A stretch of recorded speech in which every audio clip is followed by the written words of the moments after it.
Dum dum da dum dum da da dum dum da dum da dum dum da dum dum da dum dum da dum dum dum da dum dum da dum dum da dum da dum dum da dum dum da dum dum da dum dum dum da dum dum da dum dum da dum dum da dum dum da dum dum da dum dum dum dum dum dum da dum dum da dum dum da dum da dum dum da dum dum da dum dum da dum dum dum da dum dum da dum dum da dum da dum dum da dum dum da dum dum da dum dum dum da dum dum da dum dum da dum dum da dum dum da dum dum da dum dum dum dum. Hello folks, Dave Lentz here. Thanks for joining us.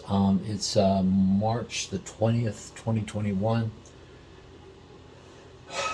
2 days ago, thankfully, I got my first COVID-19 vaccination shot.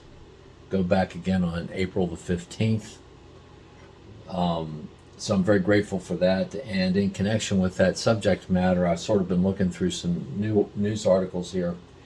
And apparently a few days ago on, I guess it was March 16th, I guess, which is 4 days ago now, apparently former President Trump called into Fox News and basically they asked him whether he had gotten a COVID-19 vaccination shot himself. Apparently that's always been a little bit of a mystery whether he had. So they asked him, and he said yes, that he had. And furthermore, upon further questioning, he said that he did, in fact, recommend that everybody else get a COVID-19 vaccination shot, or the 2 shots, as well. Now, apparently, Obama and George W. Bush had sort of done something to sort of advertise the fact that they had gotten a shot and that they encouraged everyone else to do so. And there was some mystery as to why President Trump did not want to also be involved in this effort to basically advertise that people ought to get shots, which is very unusual for a president not to get on board on sort of a health issue like that. In any event, so he called into Fox and said yes, he had gotten a shot. This is 4 days ago now. Just to clarify the record, and frankly, I don't really totally know the answer to this, but President Trump may have actually indicated in his speech to CPAC at the end of January that he had been vaccinated. That's a little bit unclear to me, but that's possible. Yes, he had gotten a shot. And he, in fact, recommended that everybody else do so as well. Okay, so fast forward 2 more days, which I guess now is 2 days ago at least. Apparently some reporter goes into some restaurant in a place called Boise, Oklahoma. A place that apparently voted 92% of the vote in this particular precinct voted for Donald Trump in the race against now President Joe Biden in the 2020 presidential election. So 92% of the voters, that's virtually, I frankly never have heard of a vote percentage-wise that's that high in favor of one candidate, unless you're talking about a precinct that has 3 people. But I have never heard of a precinct that's that favorable. But anyway, apparently the reporter goes into he went into a restaurant in this place called Boise City, Oklahoma. And I'm not trying to pick on the folks in Oklahoma, but he goes in and he basically, the impression I got, this is the impression I got, that he basically went in and just loudly announced, "Is everybody going to go get their shot?" It was apparently he got met with stone cold silence, and then he started going around and he started asking people, you seem hesitant to get a vaccination. Haven't you heard that President Trump has now suggested that everybody get vaccinated? And sort of a typical response was something along the lines that, oh, President Trump is nothing but a New York liberal, so we shouldn't believe him either. Okay. So that is the basic scenario and subject matter that we're going to deal with in this video, because it's a very important issue, and some of those responses, even though I love the people in Oklahoma, are a little bit alarming. So thanks for joining us, and here's the video. In any event, the news that I saw, my recollection is that they reported that 50% of all Republican males seriously question whether or not they want to get vaccinated, in fact, may not do so. And that if you throw in the whole entire population, number one, men are more likely not to want to get vaccinated than women. But if you threw in all the Democrats and all that kind of stuff, that it's looking right now like about 30% of the adult population in the United States does not want to get vaccinated.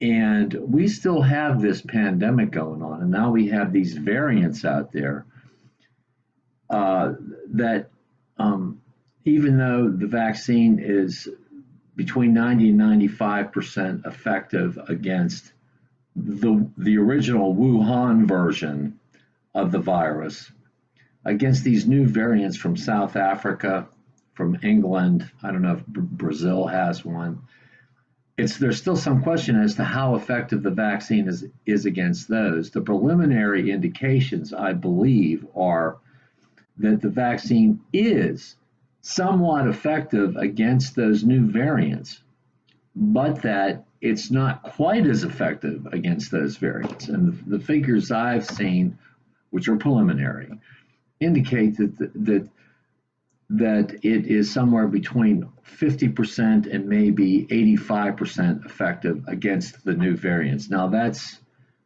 me talking from recollection, not looking at the studies, but the indications are the vaccine is only somewhat effective. Yeah, and here on March 21st, I was listening to the radio, and to add to everything I've just said, I was listening to the radio and I heard that the medical experts are basically saying now that because of these variants that are arising, that it is more important than ever, especially with spring break coming and all these kids going to Florida and going out to the nightclubs and everything else, that it's extremely important for people to get their vaccinations, because with the new variants and some questions about the vaccine's effectiveness, it's a complicated subject, but it's more important than ever, if we're going to beat the virus, that people get their vaccinations, because there is a risk that we're going to have a recurrence of the problem that we've had in the last year if we don't get vaccinated. But this has serious ramifications in terms of whether, as a practical matter, the population is going to be able to develop herd immunity, and how long this virus is going to stick around in the population generally. I mean, the fewer people that get vaccinated, the more likely it is that we're going to be dealing with this virus for a longer and longer time, periodically going in and out of these states of shutdowns, of wearing masks, of staying out of restaurants, of not going to the movies, not going to sporting events, going in and out, just forever lingering in this in-between land. That's what we're looking at if we don't get people to basically get vaccinated, because we will not reach any sustained level of what is known as herd immunity, which has the effect, practically speaking, of wiping out the virus. There's a big scientific explanation for that, but I'm not going to go into that here. And what also needs to be remembered here, let's just even take just the Wuhan version and let's assume that the vaccine is 90 to 95% effective. Well, that means basically 1 in every 20 or 1 in every 10 people that get the vaccine are still at risk for getting COVID-19. Now think about it. If I've gotten the vaccine and I go into a room and, 90 days from now, and I'm sitting amongst a bunch of people that are not vaccinated, or even one, I still, if there's a carrier in that room, I still have either a 1 in 10 or a 1 in 20 chance of coming down with the virus. Now, this, I'm over 65, I hate to say, but frankly speaking, I don't want to suffocate to death. I mean, it's that simple. And so it's alarming that people are willing to put my life at risk, even if I get vaccinated. And I really don't want for the remaining years of my life to be walking around with a mask on, to be afraid of walking into a restaurant, to not go into basketball games or whatever. Yeah, I'm looking for my slide here on ad hominem fallacies. He or she, and it's not clear if it was one, said that Trump is a liberal New Yorker. Why should we listen to him? I just wanted to point out that position, talking about reason and logic, I may as well cite a logical rule here, is called an ad hominem fallacy. This part down here is just a Google search result, actually, and this is Texas State University's definition of what ad hominem is. And basically, it's a false argument. It's not a logical argument. Just to attack a position just because of who espouses that position. Anyone, even the most reprehensible person on the planet, and even a liar for that matter, can occasionally make a truthful statement. And if you just try to knock down the truth of that statement because of who they are, that's not correct. Now, what is permissible, because as a lawyer, of course, lawyers would tell you that if the person who states something on the witness stand is a liar, you can use the fact that he's lied in the past to attack his credibility. That's different than whether the argument is logical, but you can use it to attack their credibility. But here's the problem here with attacking President Trump's credibility. Number one, the folks that basically take the position not to take the vaccine in the past have put great trust in President Trump. And all the science seems to be on the other side that people should take the vaccine. It's going to save lives and make going back to work and everything like that safer for everybody, so we all can visit restaurants and feel safe. But these folks that take this position, they don't want to take the vaccine, have put great trust in Trump in the past. And now, in addition to the science, one of the persons that they put great trust in, former President Trump, is now basically saying take the vaccine. So their arguments look increasingly like they're just going to believe what they want to believe, and they don't care what the logic of it is, or what the science is, or even what their people that they apparently have trusted a great deal at one time say. Their argument begins to look thinner and thinner in terms of whether it's their position is advisable or correct. While it may be legitimate to attack Trump's credibility because some might say that he's fibbed in the past and therefore should not be believed because he is a fibber. While that may be a good line of attack or have some legitimacy in terms of arguing, the customer in this case made the statement that he shouldn't be believed because he's a liberal New Yorker, allegedly. Okay.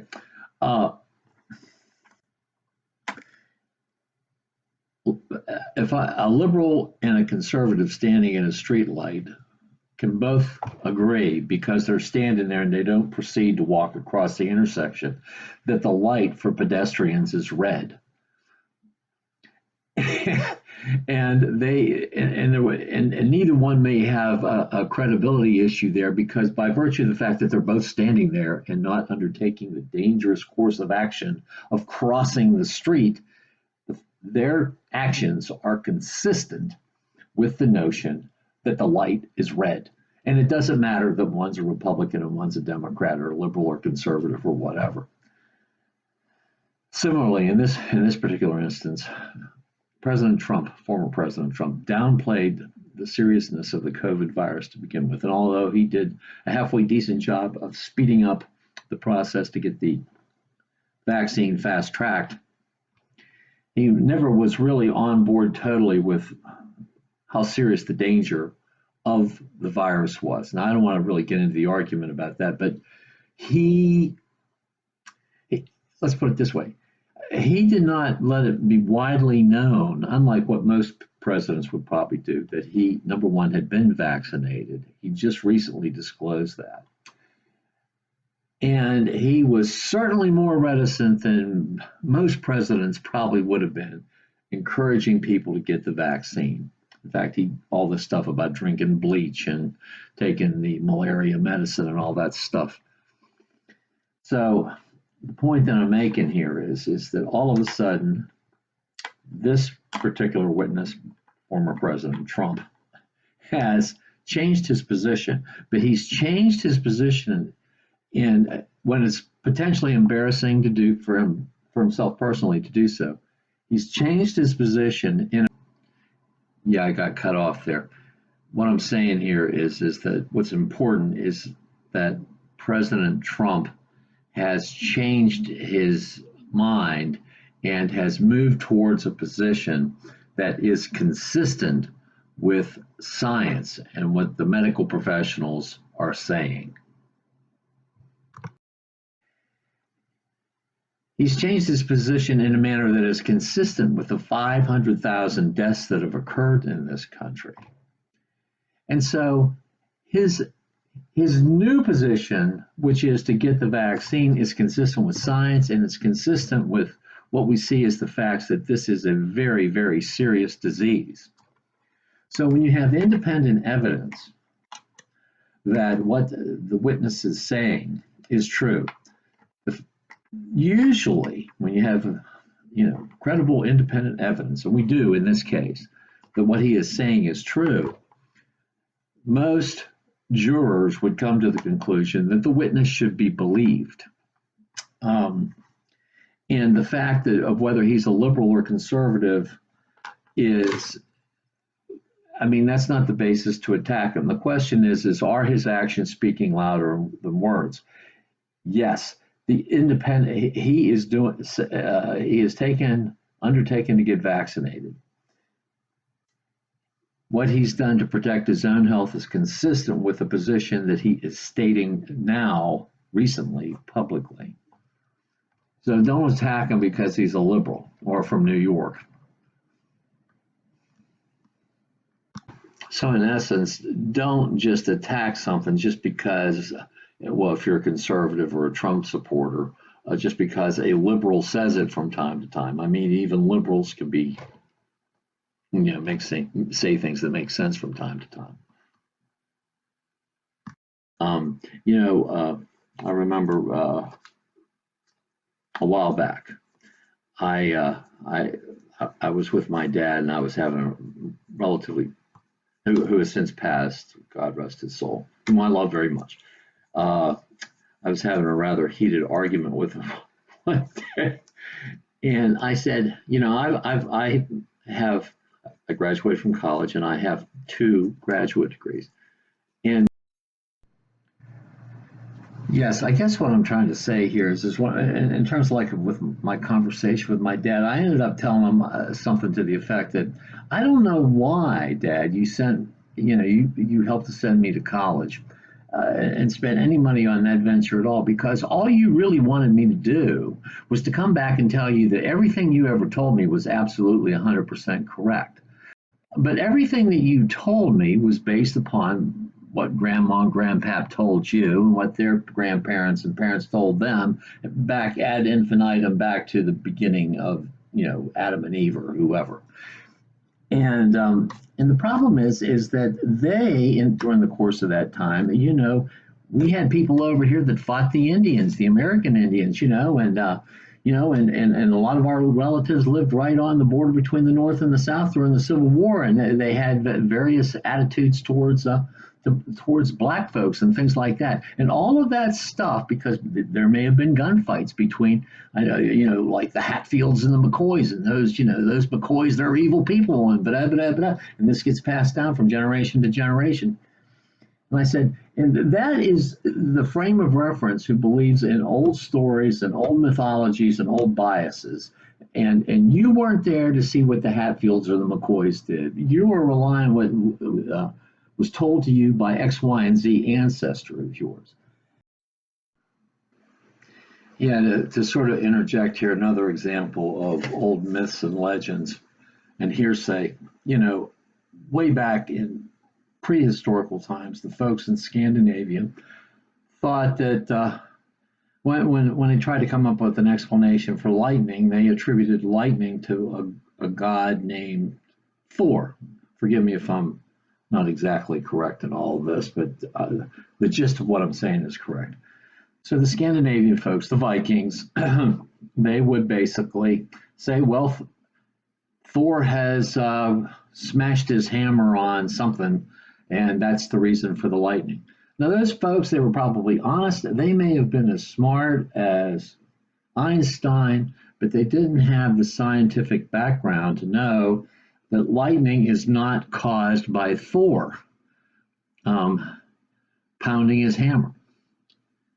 And but that myth was passed on by hearsay from generation to generation, and for centuries, folks in Scandinavia thought that Thor was responsible for lightning. Now, elsewhere in the world, all over the place, there are similar legends that have occurred, but I'm just using that as a generational myth and legend, and stories get distorted as they're passed down, and plus there's biases and prejudices in there, and that's instilled into you. Meanwhile, I go to college. I haven't been exposed to as much of that as you have, and I'm taught that we go into the lab, the laboratory, and we test and we verify. We do studies. Then we have other guys with PhDs that come in and look over our methodology to do that we use to do the study. And then I might write a paper based on what my statistics and my analysis of my study is, and then these other guys with PhDs who have a lot more experience than I do, they look at what I've done and they say, well, it looks like he used the correct methodology, he wasn't biased, he was neutral in his approach, and his conclusions in his math seem to make sense. It's called peer review. And what happens in the laboratory should be duplicated when it happens for real out in the real world. I said, that's the way I was taught to make decisions. What you expect me to do is to come home and tell you that everything that your parents and the Indian fighters and the guys that fought against the Hatfields and the McCoys and that everything you told me was correct, when you have no idea whether it was correct or not yourself because you weren't there. I at least am relying on something that occurs in the laboratory based on something that is inherently less biased. And so I don't know why folks like you send people to college, because it's a total waste of time. You're never going to be anything but flat out disappointed. And the real problem is if your side of these things holds true, we are always going to have prejudices, biases, and we are always going to look at folks from the other side of the railroad tracks with other skin colors and other ways of doing things. We're always going to look at them as evil, and we're always going to everything is going to come down to might versus right, and not based on knowledge, reason, science, math, objectively neutral decision-making processes. We will condemn our relatives to eternal conflict, and there's no way to have a rational, peaceful discussion unless we can at least agree, let's analyze this according to a neutral criteria, which is what happens in the lab. What does math and science say? Because those results will, when the push comes to shove, be duplicated in the real world. The only thing that will be duplicated in the real world under an alternative universe that you're espousing is the endless fighting, endless pressure, endless prejudice, and endless non-rational thought. Under your scenario, society will become totally untethered from rationality. It'll be might versus right every last time. And ultimately, what does that mean? It means that the people with the most guns, the people with the most money, the people with the most power get to rule everybody else by whim. That is not a civilization where justice prevails. Yes, and we all need to remember the old adage, power corrupts and absolute power corrupts absolutely. So what is being suggested here, strongly suggested, not expressly stated, is that any system that's not based on reason, logic, and science, and that is based on the whims of a few, is inherently unjust and is going to be oppressive.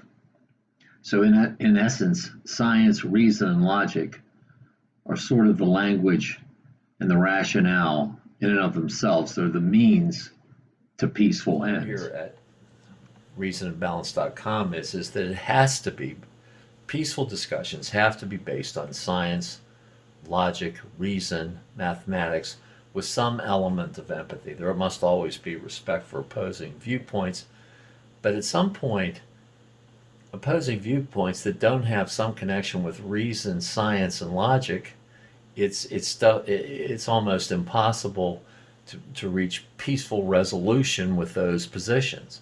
And that's a very sad situation and a scary one indeed.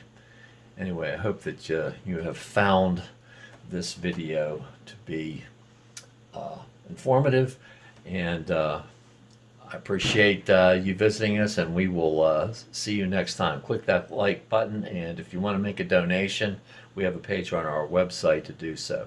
Thanks a lot. Dum dum da dum dum da da dum dum da dum da dum dum da dum dum da dum dum da dum dum dum da dum dum da dum dum da dum da dum dum da dum dum da dum dum da dum dum dum da dum dum da dum dum da dum dum da dum dum da dum dum da dum dum dum dum dum dum da dum dum da dum dum da dum da dum dum da dum dum da dum dum da dum dum dum da dum dum da dum dum da dum da dum dum da dum dum da dum dum da dum dum dum da dum dum da dum dum da dum dum da dum dum da dum dum da dum dum